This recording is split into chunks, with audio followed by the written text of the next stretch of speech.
20 years ago, I thought I was a real hot shot, degree in hand, walking out, ready to conquer the world. Turns out sociology is less in demand than a lot of college students might think. I landed in communications. With the dawn of AI, all these other factors, again, less in demand than you might think. Compare that to my two brothers, though. They're both union electricians. One's commercial, one's residential. I saw my brother Spencer the other day in Missouri. It was a Friday night, 10-hour shift he had just completed, still in overalls, hauling his three kids around, just dead tired.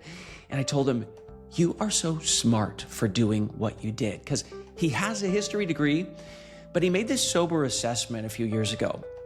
Asked, what do I like doing? Where is the demand? What can sustain a family? And he's not alone. 57% of Gen Z men now are considering a career in the skilled trades, according to Thumbtack. 89% of tradesmen express high job satisfaction. That is 30 points higher than lawyers. It's 17 points higher than doctors, not to mention the student loans. But a key factor in getting young people into skilled labor is making sure they even know it's available. That's what Kate Cinnamo does. She's the executive director of Explore the Trades, excellent organization recruiting young people into the cooling, heating, plumbing, and electrical trades. They say this: we want to help you discover that these careers aren't just a choice, they're the best choice. Kate Cinnamo, welcome to All Boy. Thanks so much for having me. The trades are really hot right now. From the market side, what's most in demand? That's a great question. And I think what's interesting is we've all seen the news reports every day coming out with job openings and, what's trending out there. And one thing that we're really passionate about is residential service. What does plumbing, heating, cooling, electrical, what does that look like?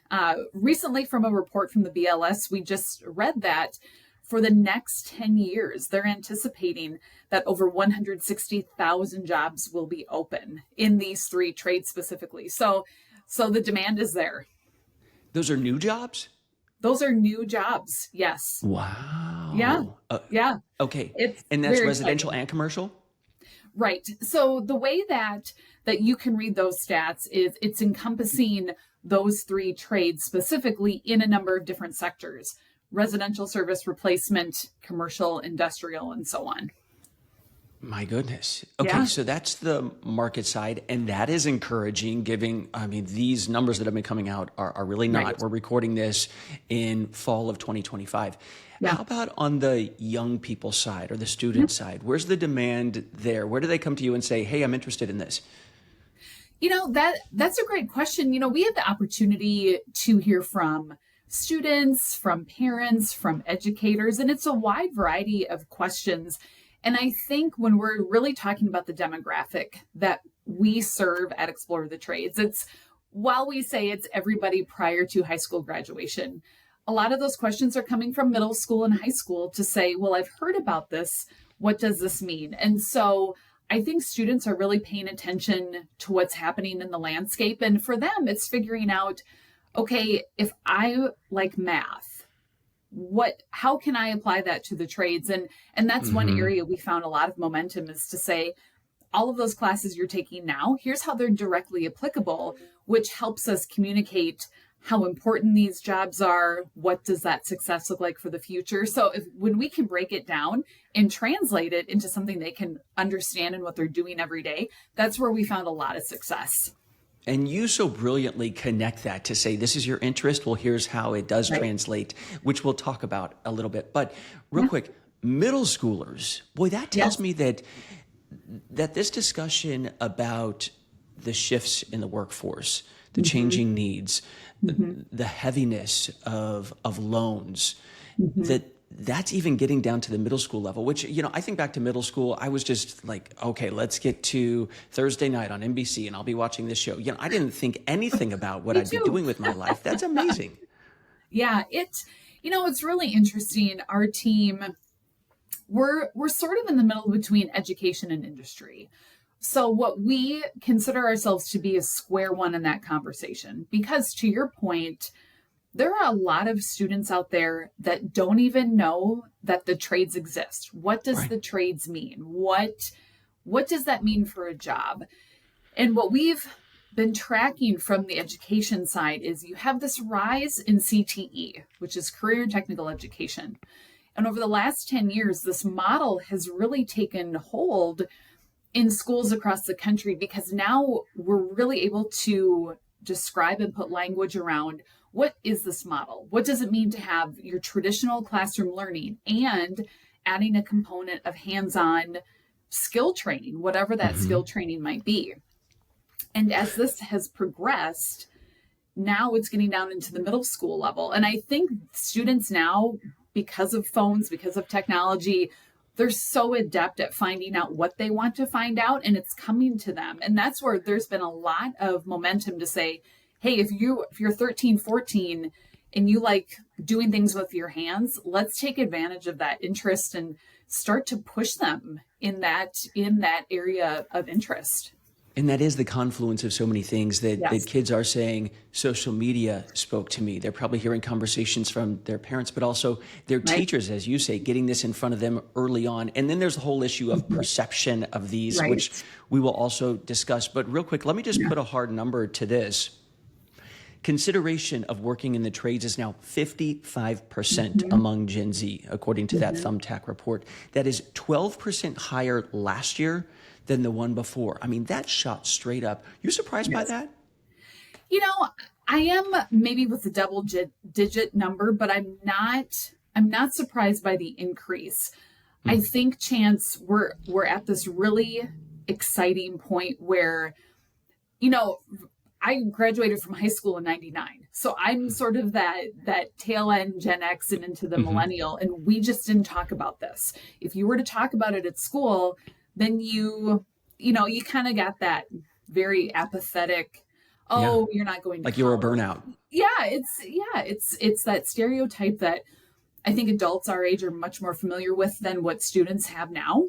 Good. And I think that, and I was just reading an article the other day from, it was either Fortune or Wall Street Journal. I know that there's a lot in there, but in one of those publications, they had highlighted two young men in their early 20s who discovered that, you know what, I graduated from high school and I tried college and it wasn't for me because it was during COVID and it was online and I just knew that it didn't work. And so the first person narrative, them telling their stories is really encouraging because they had the courage and the awareness to say, this is what I'm really excited about.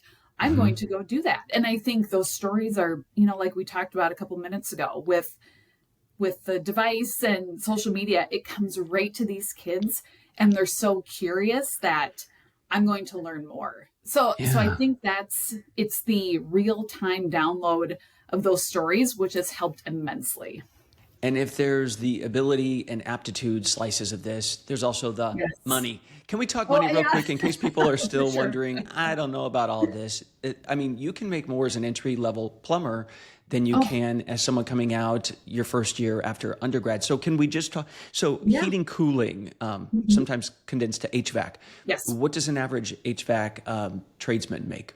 Yeah, absolutely. So in order to set up that conversation about compensation and wages, I think we have to first touch on an apprenticeship.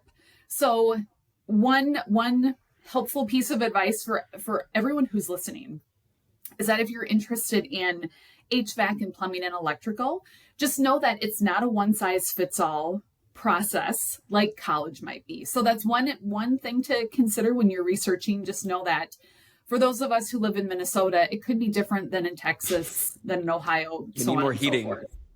Or we love heating. We're good here. So one thing to keep in mind is with an apprenticeship, and I know a lot of people might not be familiar with what that is, but the apprenticeship system, for those history buffs out there, this system was created during the Middle Ages because it was a way for craftspeople to share their trade generation over generation. And so we've applied that same thing to electrical and plumbing, sometimes in HVAC, again, depending on where you live.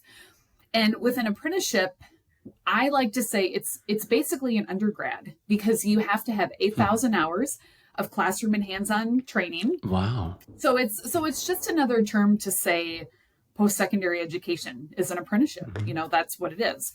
And so when you're going through an apprenticeship year over year, as you develop more skill, then that starts bumping up your wages. Whatever those milestones might be, that's where you are. What we're seeing on average, and again, depends on market of where you are in the country. But if you are a brand new electrician, plumber, HVAC technician, you could start anywhere from 50 to 55,000 all the way up to 65, 70. So again, to your point, Not bad. I remember what I made my first year out of college, and it was not bad. Not that. At all. So it's exciting. Do some trades pay more than the others, just for general knowledge? I would say on average, if you are a technician, if you're going into a home, if you're going to a job site where, you are the technical expert in maintaining and servicing equipment, normally, or I don't want to say normally because it's not normal, but I know journeymen and master plumbers who are making 115,000, 120,000. So that's boots on the ground. That's in the field. Now, to add on to that, there are other careers, other jobs within the trades that can meet a whole host of interests. If you love sales, you can be a comfort advisor for HVAC, talking about systems that you would put in your home. If you wanted to be a service manager, operations. So there's so much more than just the technical piece. I see. Okay. Yeah. How'd you get involved in this, by the way? That's a great question. I sort of look at my story as other tradespeople who you might talk to who might say, I never meant to be an electrician. I just sort of fell into the trade. And I would say that's my story as well. For a long time, I worked in the senior housing and healthcare industry, in PR, community relations, things like that. And it just come to a point where I was ready for something different. I wanted a new challenge. And I found this role with Explore the Trades, promoting plumbing, HVAC, and electrical. And here I am almost 10 years later. So just like everyone else, I fell into it. And someone who I used to work with told me, you will learn to love the trades. And when you're new, you think, yeah, okay, yeah, sure. I believe you. But it really is true. I think the more you learn about it, the history, the people, understanding how the business works and how much we need these trades every day, you really do have a love for it. Yeah. I mean, let that plumbing mess up and you will really love the trades, or your air is out. Like so. If you own a home for 5 to 10 years, you'll realize a general contractor is not going to mess with this stuff. Only someone specialized is going to know how to do it and be willing to do it. And my gosh, do you love them at that moment? And can I highlight one other number from Thumbtack, which stuck out at me? 80% of parents, 93% of Gen Z college grads agree learning a skilled trade is a better pathway to economic security than going to college. So that's even higher than the 55% considering it. A lot of people getting out and saying, my gosh, that would have been better maybe. Right. I think what's really interesting about that number, especially when you think of parents, 5 years ago, the pandemic, we all experienced it. And while we don't want that to happen again, I think it was really interesting because when the pandemic pushed everyone away from their normal daily lives, I think, especially looking at Gen Z during their high school years, they were at home and perhaps they had a lot of adults who were laid off, their business closed because of the nature of the pandemic. And whether we want to admit it or not, I think that really put a light on the tradespeople, the men and women who do these jobs. And there's there's a whole host of emotions that go with that. But I think it was sort of a resurgence of why these are so important, why we need power. To your point, hot water, everyone's home. So we have to have air quality. There's all of these things that come into that. And I think it really hit a lot of those high schoolers now into college, differently than what we anticipated. Yeah. Growing up in my family, a lot of folks worked at the Ford plant, Yeah. or GM, or went into the electricians union. And I saw the life that it provided, the Yeah. financial security, the Yeah. stability, and also feeling like you're doing something for your community. Or you can go, Yes. I mean, maybe off the books over to your mom's house, your sister's house, and fix something up that they need Right. help with. Right. And so there's a real value there. And as you're saying, Mhm. perceptions are beginning to change. When you hear Yep. 80% of parents saying maybe this is a better route than a 4-year college, when the perception used to be if you can't hack it in college, then you go and do this. And it's kind of maybe mind numbing or, dead Sure. end. That is not the case. And you're taking on those No. perceptions directly. I love the messaging and the videos you guys have on your site. Can you Thanks. talk about your messaging? Yeah, absolutely. So when we're telling the story about the trades, we look at it through a number of different filters, especially again, there are a lot of parents my age who might have middle school, high school, college, and the challenge is, like you said, how do you change the perceptions of those parents who heard something completely different 20, 25 years ago? Hmm. And I think when our team is telling the story, we have to remember that we are not only educating people who might be uninformed about the trades, but they're also underinformed. So it's Huh. well, I Yeah. thought plumbing was this, but let's reshape that message into what it is. It's into STEM, and we know that STEM, science, technology, engineering, and math is a big push in schools. So we want to talk about how the trades are STEM. We want to talk about how these trades are so important for the environment. I mean, think about of all the smart home technology you have. Yep. What can I monitor on my phone that will lessen environmental impact and cost savings to me as a homeowner? There's so many things that we can highlight, which is now what we talked about a generation ago. And to your point, Chance, about how if I'm a tradesperson and I get a call from someone who doesn't have any hot water, I think there's a huge sense of accomplishment knowing that Hmm. I have the expertise and I have the technical aptitude that, oh my gosh, it's Thanksgiving, we have guests coming and there's no hot water. I really think that there's this sense of maybe servant leadership, maybe that's the right term Hmm. for it, but I'm an important part of my community and I make sure that there's clean water and that there's safe electricity and the air quality is healthy in a home, for a family who might have pets or allergies, things like that. So Yeah.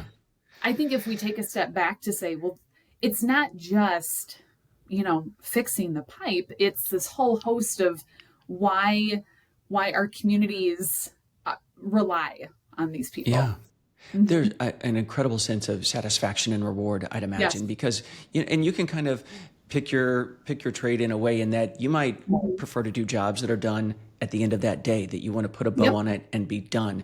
You might work Yep. on a multi-year project that's building up, and you're an essential part of that. So you can kind of Hmm. pick what works for you. By the way, on Hmm. STEM, if people are wondering, wait, how are you connecting that? Yeah. Again, you guys also have multiple forms of media that you're working with young Hmm. people, and I guess their Yeah. parents on, maybe visual, maybe auditory, maybe video. Yeah. And you say like, the molecules in an HVAC system, they have to be just Yeah. so. The Yes. electrons in an electrical system, you have to understand how they work. So you're really connecting Right. those dots for people really, really in a smart way. Who's putting all that together? I love how you did it. Right. Well, I was just going to say, don't ask me to explain that because I don't know. I don't know that I that I could. Well, we have the luxury of working with a lot of tradespeople to help us describe it in a way that makes sense to someone who's brand new to the trade. So, for Mm. example, we have posters online that that schools can request for free, that businesses can request for free, parents can download. And what's really interesting is this January, we created a brand new series for elementary students. So you're thinking ages 5 to 11, those kiddos who are new learners to reading, right? So it's early language, things like that. And they're illustrated. And what was interesting is we said, okay, our goal is to create a cutaway of a home. Okay, now let's showcase the certain plumbing, HVAC, or electrical systems that a child might interact with. And I will tell you how hard it was to describe it where a 7-year-old would understand, let alone an adult understand. So it was really great exercise for us to work on. But we want to say, okay, this great big cylinder that you have in your basement is your water heater. Now let's talk about what a water heater does in very simple terms. So that's what we want to do, is how do you describe these major systems that I see every day? When I brush my teeth, oh, I get it. That's how water's coming up through pipes and through a faucet. So it's a really great exercise in let's tap into the knowledge of a master plumber, but yet describe it in the most simplest terms that a child can understand.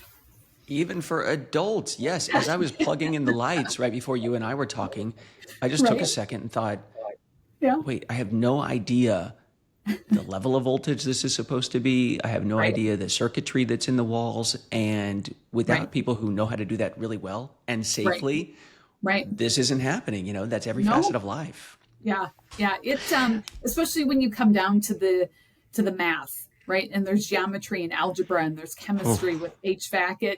You just think, oh man, I've forgotten a lot of that stuff. Yes. So this show is called All Boy, and I'd say at least traditionally, the majority of tradesmen are men. I heard you saying tradesperson. So, you know, I saw there's a surge of increase among girls and young women. Yes. I looked up the numbers on BLS. 3% of American electricians right now are women. And I do want to note that you guys are making a particular push for girls too.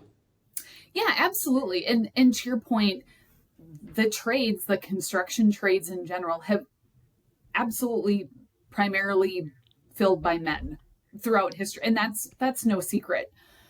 I think what's interesting is, you know, we always have a lot of questions from contractors, from small business owners to say, well, I want to appeal to women, which is half of the workforce, right? So how do we talk about that? And everyone wishes that there was a silver bullet to fill those jobs and to get more women in. What I think is interesting is that, again, with social media, you have a lot of these welders, plumbers, a lot of these women who are in these roles who now can take to Instagram and say, this is what I did today.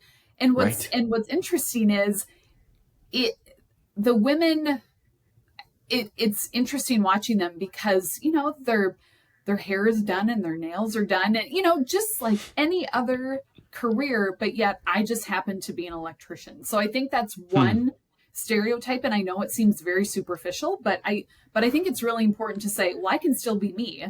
I'm just an electrician. Can we hold on that for 1 second? Yeah. Can we hold on that? Because that's so interesting, because it's not saying, you know, get some grease smudged woman with her hair askew and I'm Rosie the Riveter. You're saying you can be you and do this. Yeah, absolutely. And I do think that at the most basic level, I think there's this perception that, well, you know, if I don't want to wear earrings, like I can't wear my jewelry today. Well, and in some cases you can't because of safety reasons, but it's just like another job, and I can still be me when I'm doing that. We've had the opportunity to speak with a number of women who are tradespeople in various capacities. And a friend of mine is a master electrician, and she was talking about in her career working while she was expecting a child, and some of the adaptations that she made to do her job while pregnant. So It's really interesting. And I think a lot of women are finding a welcoming place in the work site to say, hey, if I'm a plumber and I need a little bit of help moving this giant water heater, I can do that. And the same thing goes for men too. So, so there's always this teamwork piece to it. Yeah. And I can't move a water heater. Yeah. no, right. I think some of that is just not thought about. And women have, because they tend to be smaller, because their fine motor skills with tactile movements in small spaces like an electrician, they have a better time doing that because women by nature have more fine motor skills with their fingers than men do. So there's a lot of advantages for women to be in the trades, attention to detail. When we are, working at a home, a lot of times it's the wife and the mother who is there. And so it's having this immediate rapport with another woman that's coming as a tradesperson to work on a service call. So there's a lot of different lenses that we can look at this through. So Kate, we talked about the jobs that are projected to be opening over the next decade, which again is encouraging. How are you guys thinking about the future? And I have to say, it's amazing you got into this 10 years ago, because a lot of us are just now catching on in many ways. So you were thinking about this before millions of other people were. As you look to the future, how are you factoring in something like AI? That's a great question. And I think that is something that a lot of companies, I don't want to say are wrestling with, but they're trying to figure out how to make it suitable for the trades. And what other systems and other companies are working on right now is creating, and it's on a number of different platforms, but considering the role of a technician, if you're working on a service call, if you're working on a certain piece of equipment, there are a number of platforms out there that have created a repository of videos sent in by other technicians. So if I'm working on a water heater, I can take a picture of it. I can take a picture of the model number, and instantly, if I need a reminder on how to fix something, it pops up. So there's a lot of this logging, cataloging, tools that make these technicians more efficient at their jobs. Interesting. See, my mind went somewhere else. It went to lifting the water heater.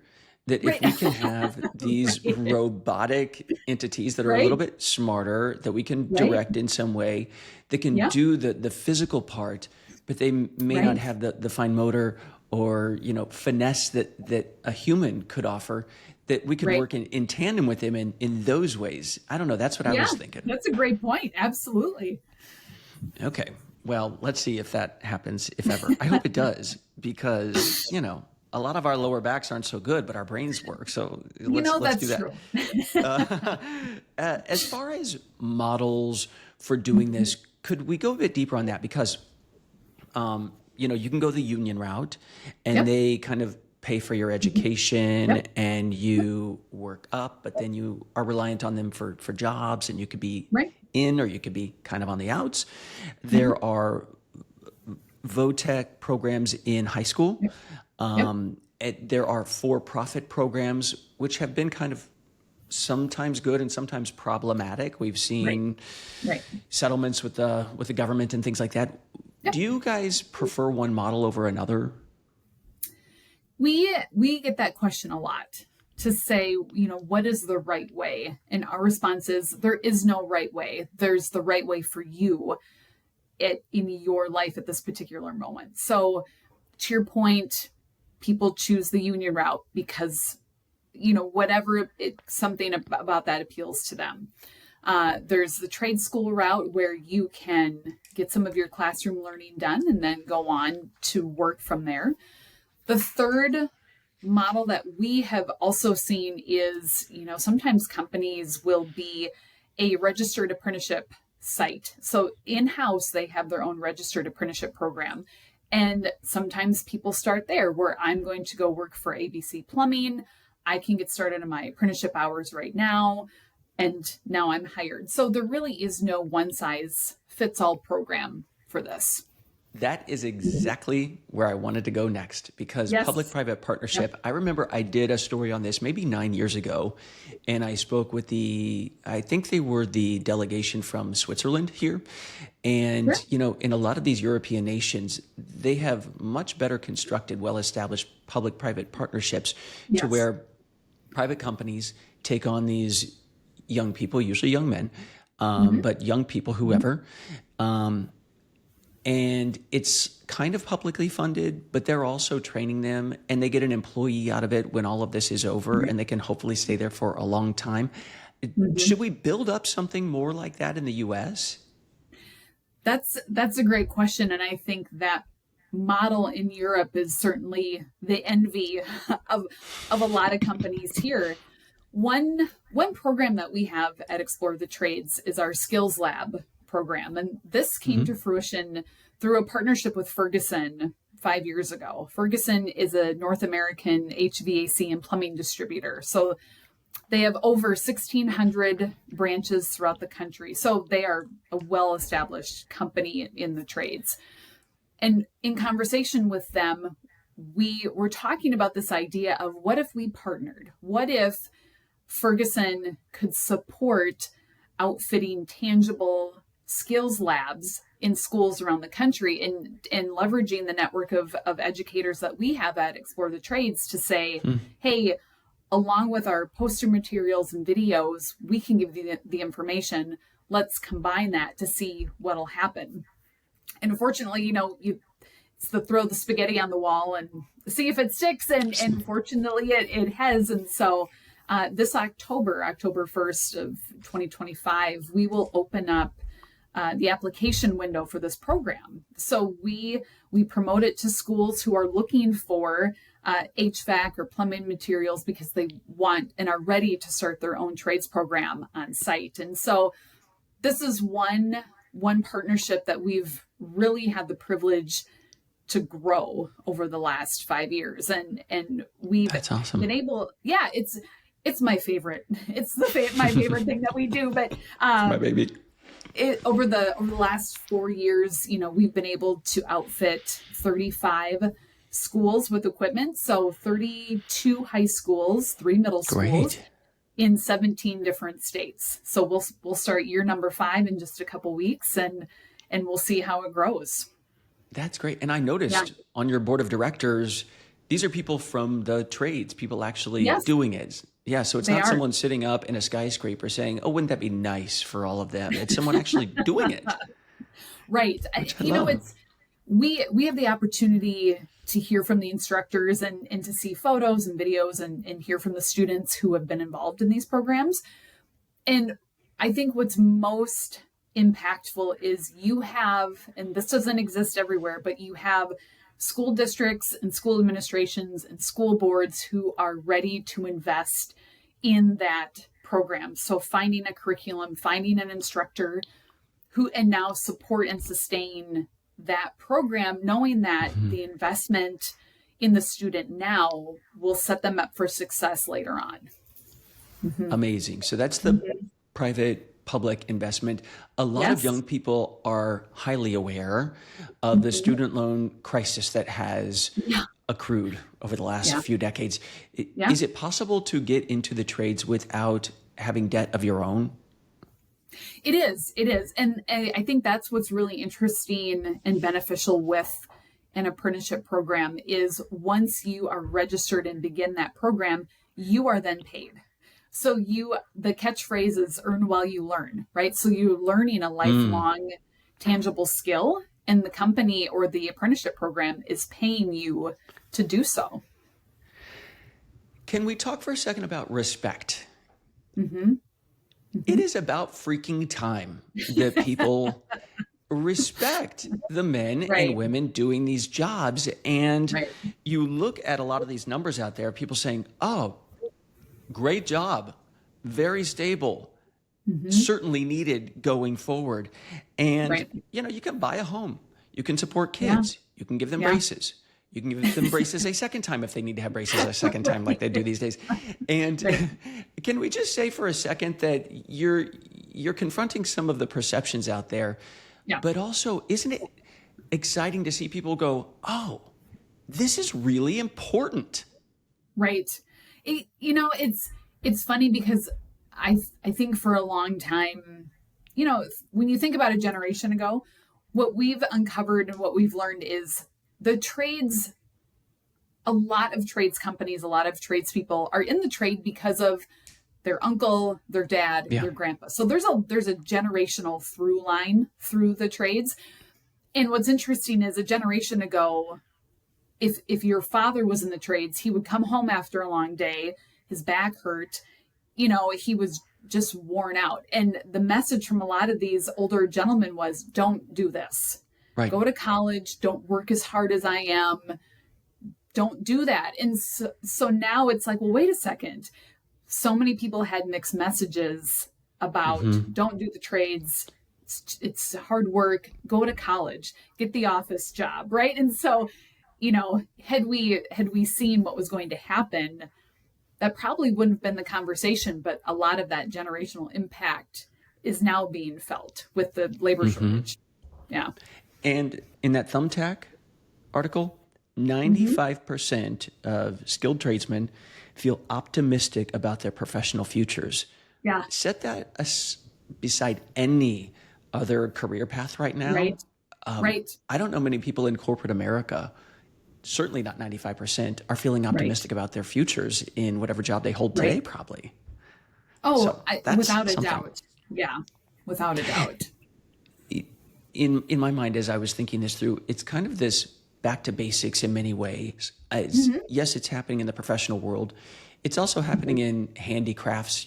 I started quilting like 6 years ago, which was, people are like, that's an old lady thing. But no, doing something with your hands, producing something, giving somebody else comfort. There's something so really rewarding about that. And it feels like, and you don't have to speak about this if you don't want to, but it feels like we are having this back to the future moment to where we're realizing, oh, this is where we came from, and really identifying what's significant and valuable in life. I don't know. Yeah, I would agree with that. I think what's interesting is, to your point about hobbies, right? Where I'm doing something with my hands. I think some of that is because we've all been attached to our phones and our iPads, what seems like forever. And it's like, just give me a break away from that. And I think with the tactile work that you can do to create something, it's whether it's quilting, it's coloring, whatever it is, but it's like, man, Woodworking, I did that, and that's that creativeness. Exactly. So if someone's hearing you talk and thinks, okay, sign me up, I'll do it. It may depend on their age, and it may depend on whether they're a kid or a parent. But where would they start? Like, how can they set themselves up for success? Let's say you're a high school sophomore. Yeah. Yep. So my first thought is, if you have questions, visit our website, explorethetrades.org. We've divided and sorted the information to answer some of the most basic questions. What's an apprenticeship? What does an electrician do? What are these various pieces to that?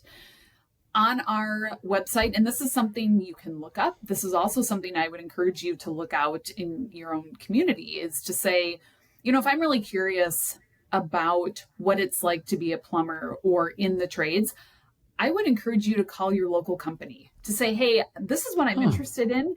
Do you mind if I stop by? And 99.9% of the time, they will absolutely show you around, whether it's the HR manager, maybe it's the owner, maybe it's the service manager, but just to say, well, here's what a shop looks like, and here's the warehouse, and here's what a truck looks like. Because I think you can read about it, but until you see it, that's when all the pieces are put together. That's such a great point. Yeah. I had not even thought to verbalize this, but there is a sense of like a spirit of generosity in so many people in these fields that you walk into most corporate settings. Many people, you're out for yourselves.